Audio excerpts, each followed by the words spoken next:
Welcome to गजब की practically पढ़ाई सब्सक्राइबर। और जिन्होंने प्रैक्टिकली नहीं पढ़ा वो पढ़ लो और चैनल को सब्सक्राइब करके बेल आइकन को भी दबा दो ताकि पढ़ाई से रिलेटेड सारे प्रैक्टिकली वीडियो का नोटिफिकेशन तुम तक सबसे पहले पहुंच सके। तो दोस्तों आज हम लोग सिविक्स के चैप्टर 5 को पढ़ने वाले हैं जिसका नाम है वर्किंग ऑफ इंस्टीट्यूशंस। यार मैं तुम्हें बता देता हूँ ना, ये चैप्टर एकदम अच्छे से तुम्हें समझ में आ जाएगा यदि तुम इस चैप्टर के सारे पार्ट्स को देखोगे। तो चलो जल्दी से इस चैप्टर को स्टार्ट करते हैं। तो स्टार्ट करने से पहले मैं तुम्हें बता देना चाहता हूँ कि तुम्हारे किताब का जो फर्स्ट टॉपिक है ना, वो टॉपिक में स्टोरी का फ्लैशबैक दिया हुआ है, तो उसे हम लोग नहीं पढ़ेंगे, नेक्स्ट टॉपिक से पढ़ेंगे। नेक्स्ट टॉपिक से चैप्टर का स्टार्टिंग है। तुम चाहो तो फर्स्ट टॉपिक से पढ़ सकते हो, लेकिन मैं तो नेक्स्ट टॉपिक से ही स्टार्ट करूँगा। तो दोस्तों स्टोरी स्टार्ट होती है 1979 से, जब इंडियन गवर्नमेंट मतलब भारत सरकार एक कमीशन बनाती है। किसके लिए कमीशन बनाती है? Social and educational backward classes के लिए। भाई मुझे पता है तुम्हारे दिमाग में क्या चल रहा है। कमीशन का नाम सुनते ही तुम सोच रहे होगे कि यार government socially and educationally backward classes लोगों को कुछ पैसा दे रहा है। आज तक हमारे दिमाग में चलते आया है कि कमीशन मतलब पैसा होता है। नहीं यार, तुम समझो तो गवर्नमेंट कुछ लोगों का ग्रुप बनाती है और फिर उन लोगों को कहती है कि यार तुम्हें देखना है कि सोशली और एजुकेशनली बैकवर्ड क्लासेस किस किस मामले में पीछे है और उसे आगे कैसे लाया जाए। मुझे कुछ रिकमेंडेशन देना है। भाई तुम्हारे लिए मैं बता देता हूँ कि ये जो कमीशन था ना, तो इस कमीशन का हेड बीपी मंडल थी। अरे वाह, बहुत गजब नाम है। तो भाई इसी के चलते इस कमीशन का नाम मंडल कमीशन पड़ा। और ये सेकेंड बैकवर्ड क्लास कमीशन था, मतलब ये लोगों का दूसरा ग्रुप था जिसमें कि बैकवर्ड क्लास के लिए कुछ भलाई के बारे में सोचा जा रहा था, बैकवर्ड क्लास के लोगों के लिए काम किया जा रहा था। तो तुम्हारे दिमाग में एक सवाल उठ रहा होगा कि फर्स्ट बैकवर्ड क्लास कमीशन कब बना था? भाई ये 1953 में बना था। इसके बारे में ज़्यादा मत जानो, बस तुम्हें बस सेकेंड बैकवर्ड क्लास कमीशन के बारे में जानना है कि यह 1979 में बना था। तो इस कमीशन का काम था कि ये कुछ रिपोर्ट निकाले और गवर्नमेंट को कुछ स्टेप रिकमेंड करे जिससे कि सोशली और एजुकेशनली बैकवर्ड क्लासेस के लोग ऊपर आ सके। जब ये लोग समाज में ऊपर आएंगे तब ना समाज में इक्वलिटी आएगा। यदि इनके लिए कोई स्टेप नहीं लिया गया तो ये गरीब का गरीब ही रह जाएंगे और अमीर लोग फ़ायदा मार जाएंगे। इसलिए ये कमीशन बनाया गया। तो वह मंडल कमीशन ने अपना काम बखूबी किया। उसने एक साल में मतलब 1980 में पूरा रिपोर्ट निकाला और कुछ स्टेप रिकमेंड भी किया। उसमें से मेन स्टेप ये था कि 27% of government job reserved for SEBC मतलब सोशली और एजुकेशनली बैकवर्ड क्लासेस के लिए 27% गवर्नमेंट जॉब रिजर्व रहेगा। जब ये रिकमेंडेशन सुनाई गई ना भाई, तो पार्लियामेंट में डिबेट और डिस्कशन चालू हो गया कि ये सही है कि गलत है, ये आने से क्या फ़ायदा होगा, क्या नुकसान होगा। क्योंकि भाई ये कोई छोटा मोटा स्टेप नहीं था, बहुत बड़ा स्टेप था। रुको इसके बारे में मैं समझाता हूँ। जैसे यार IAS का एग्ज़ाम हो रहा है जिसमें 1000 लोगों को नौकरी मिलेगी, 1000 सीट है, तो उसमें से 270 सीट यानी 270 लोग जो IAS बनेंगे वो लोग सोशली और एजुकेशनली बैकवर्ड क्लास के लोग बनेंगे। उनके लिए 270 सीट बुक है, पहले से बुक है कि 270 लोग सिर्फ SEBC कैटेगरी के लोग ही बन सकते हैं। इसलिए इसके बारे में तो अलग अलग तर्क दिए जा रहे थे, डिबेट डिस्कशन चल रहा था। ये रिपोर्ट 1980 में आया था, 9 साल तक डिबेट डिस्कशन चलता रहा।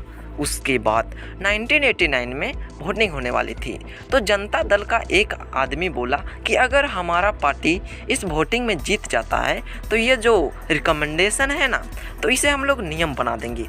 उसके बाद भाई लोगों ने जनता दल को खूब वोट दिया। आखिरकार जनता दल का सरकार बन गया जिसके PM बने VP सिंह। तुम मुझे बताओ कि VP सिंह का फुल फॉर्म क्या है? जल्दी से कमेंट करो। जब ये पहले ही बोल दिया था कि अगर हमारा सरकार जीतती है तो ये नियम बनेगा, तो भाई ये लोग अपना काम करना शुरू कर दिए। इंडिया के जो प्रेसिडेंट वो पार्लियामेंट में गए, उसके दोनों हाउस से पूछे कि मंडल कमीशन ठीक ठाक है या नहीं, इसे लागू कर देना चाहिए या फिर नहीं, ऐसा कह के।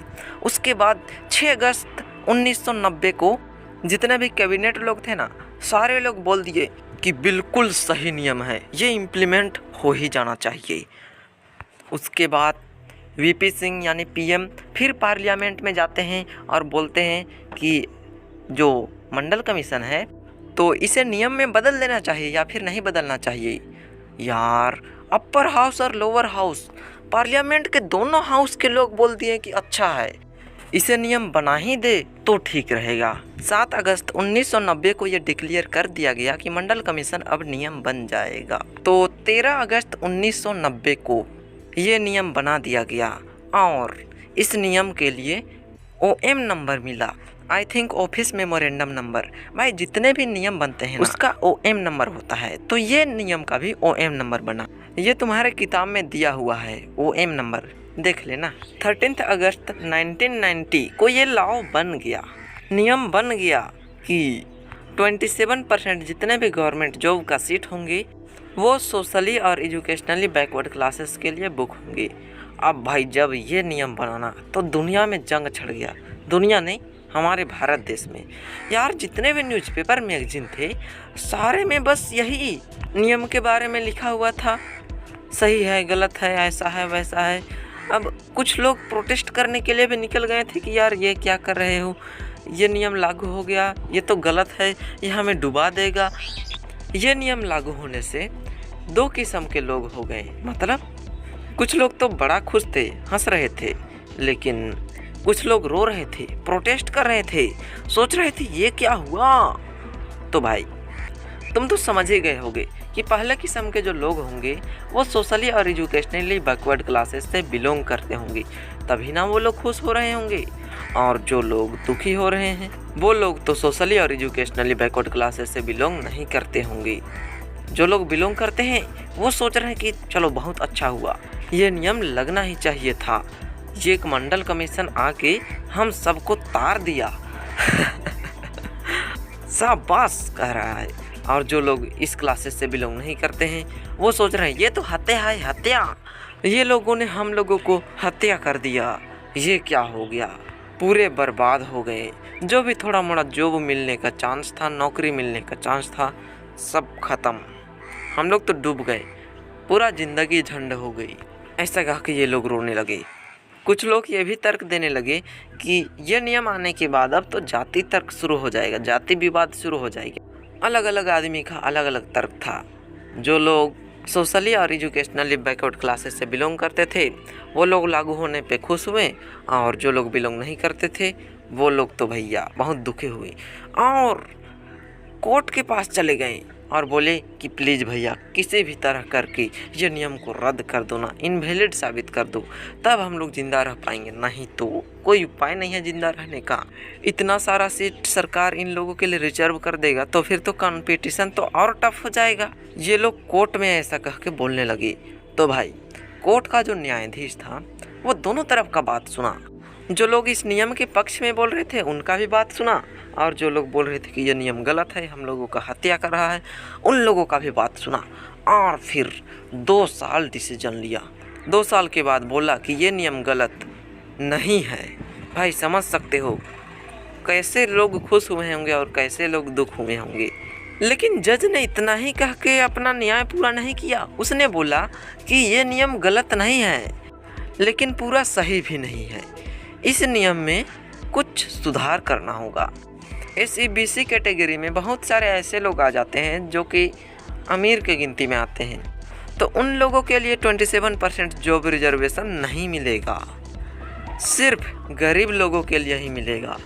ऐसा कह के जज ने फैसला सुनाया। ये फैसला सुन के जो लोग ज़्यादा दुखे थे वो लोग थोड़ा कम दुखी हुए, चलो अच्छा ही हुआ। और तुम्हें एक बात पता होगा है कि जो लोग SC है ना, उनके लिए 15% सीट और ST के लिए 7.5% सीट रिजर्व रहता है। वो पहले से ही रिजर्व है, शुरू से ही। बाद में SEBC के लिए 27% जॉब अपॉर्चुनिटी रिजर्व हुआ। तुम बोलोगे कि OBC के लिए ना 27% सीट रिजर्व है, भाई ये बात बाद में की गई, पहले SEBC ही बोला जाता था, बाद में OBC कहा गया। तो यार जज ने जो फैसला किया ना वो बहुत अच्छा फैसला था, और वो फैसला को लेने के लिए भी लेकिन 2 साल लग गए भाई, बहुत देर लग गया। लेकिन कुछ भी कहो, ये फैसला को लोगों ने एक्सेप्ट किया, ये बहुत बड़ी बात है। तो 8 सितंबर 1993 को एक नया लॉ बनाया गया, मतलब उसी को मॉडिफाई करके फिर लॉन्च किया गया। तुम्हारे किताब में दोनों लॉ का फ़ोटो दिया गया है, 1990 में लॉन्च किया गया नियम वाला का भी और 1993 वाला का भी, एक बार उसे देख लेना यार। तो यार ये जो कहानी है ना, इस कहानी को हम लोग एक एग्जाम्पल के रूप में समझेंगे और जानेंगे कि जितने भी पॉलिटिकल इंस्टीट्यूशन होते हैं वो कैसे काम करते हैं। तो हमारा अगला टॉपिक हुआ नीड फॉर पॉलिटिकल इंस्टीट्यूशन। हमें पॉलिटिकल इंस्टीट्यूशन की ज़रूरत क्यों पड़ती है? पॉलिटिकल इंस्टीट्यूशन मतलब लेजिस्लेटिव, एक्सिक्यूटिव, जुडिशियरी। देखो यार देश बहुत बड़ा है और एक डेमोक्रेटिक कंट्री को डेमोक्रेटिक तरीके से चलाना वैसा आसान नहीं होता, क्योंकि गवर्नमेंट का ये फर्ज बनता है कि वो एक ऐसा नियम कानून बनाए जिससे उसकी जनता का विकास हो, और उसका ये भी फर्ज रहता है कि उन सब नियम कानून को इम्प्लीमेंट कराए, फॉलो कराए कि हाँ ये नियम कानून में फॉलो करोगे तो तुम सुरक्षित रहोगे, उनके फंडामेंटल राइट्स को प्रोटेक्ट करे। जब तक ये सब एक डेमोक्रेटिक कंट्री में नहीं होता है ना, तब तक देश में इक्वलिटी नहीं आता है। तो ये सब देश में इक्वलिटी लाने के लिए एक ज़रूरी है, और जो आदमी उसके नियम के विरुद्ध खड़ा हो उस आदमी को दंड देने का भी नियम बना दिया जाए, तभी कोई आदमी कोई भी नियम कानून के विरुद्ध खड़ा नहीं होगा। भाई एक एग्जाम्पल से समझो, देखो यार एक आदमी है, वो बहुत सीधा साधा है, लेकिन एक चोर है, बदमाश है, फ्रॉड है। वो उस आदमी के घर जाता है और चोरी करके अपने घर कुछ सामान ले आता है। अब यार जिसके घर चोरी होता है वो सरकार से कुछ हेल्प लेने के लिए जाता है, तो सरकार का ये फर्ज बनता है कि चोर को ढूंढे, ऐसा नियम बनाए कि चोरी ना किया जाए, और जो चोरी करे उसे उचित दंड दिया जाए। ऐसा व्यवस्था होना चाहिए, और जो दंड देने वाला रहे ना वो इंडिपेंडेंट रहे, वो किसी के कंट्रोल में ना रहे। तो भाई देश को चलाने के लिए 3 मेन इंस्टीट्यूशन का ज़रूरत होता है। सबसे पहला इंस्टीट्यूशन जो कि लोगों के लिए लॉ बनाएगा, नियम बनाएगा, वो है पार्लियामेंट। दूसरा नियम को इम्प्लीमेंट कराएगा, जैसे कि सिविल सर्वेंट, प्राइम मिनिस्टर, ये सब। सिविल सर्वेंट होगा यार, यहाँ पर गलती से सिविल सर्विस लिखा गया। अच्छा, तीसरा इंस्टीट्यूशन वो जो 2 आदमी के बीच का लड़ाई झगड़ा सॉल्व करे, यदि कोई नियम को तोड़ता है तो उसे उचित दंड दे, ये सब के लिए होना चाहिए। जैसे कि एग्जांपल में हाई कोर्ट, सुप्रीम कोर्ट, ये सब। तो जो इंस्टीट्यूशन नियम बनाता है उसे लेजिस्लेटिव कहते हैं। दूसरा इंस्टीट्यूशन जो नियम को इम्प्लीमेंट कराता है उसे एग्जीक्यूटिव कहते हैं, और जो डिस्प्यूट को सॉल्व करता है उसे जुडिशियरी कहते हैं। तुम्हारे दिमाग में तो एक सवाल आया ही होगा, यार इतने सारे इंस्टीट्यूशन का क्या ज़रूरत है? एक ही बंदा रहे, एकदम ऑलराउंडर रहे, जो कि लोगों के लिए नियम भी बनाए, उसे पालन पोषण भी करवाए, और तीसरा दंड भी दे, तो कैसा होगा? ऐसा ज़्यादा झंझट भी नहीं होगा, खाम 78 गो आदमी को बुला लो और यहाँ अंदाजी इंस्टीट्यूशन सब बनाओ। देखो यार सबसे पहला चीज़ कि एक आदमी यदि डिसीजन लेगा ना तो वो डिसीजन सही नहीं होगा।